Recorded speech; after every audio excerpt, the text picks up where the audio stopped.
Nous voici aux funérailles d'un grand chasseur à Kabo, dans la préfecture de Bassar.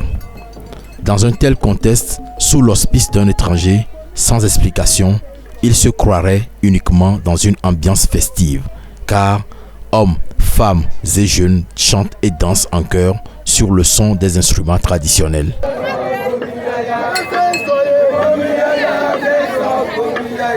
En général, tous ceux qui sont arrivés à l'âge d'initiation ont droit aux funérailles qui se font le plus souvent en saison sèche après les enterrements.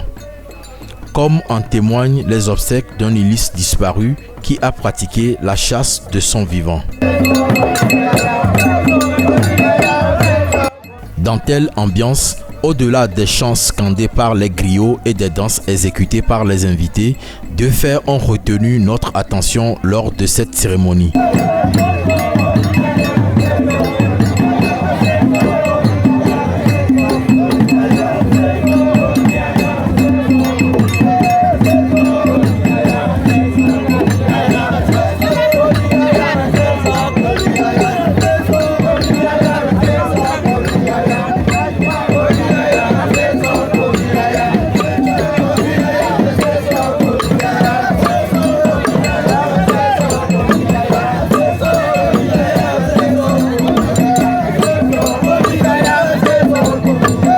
Premier fait, cette femme assise à la mezzanine des danseurs donne des coups de pilon dans un mortier vide.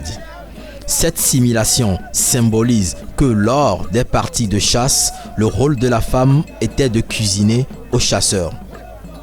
En l'absence de ces derniers, elle se défendait au cas où elles sont attaquées par des animaux féroces.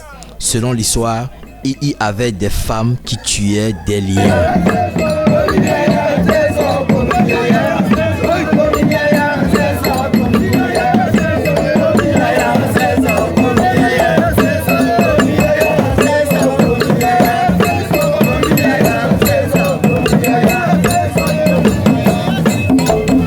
Une calebasse posée au sol contenant un marinade de différentes feuilles, des plants et des herbes ayant un effet atténuant sur quiconque entrera violemment en transe au cas où l'esprit du défunt prend possession de son corps.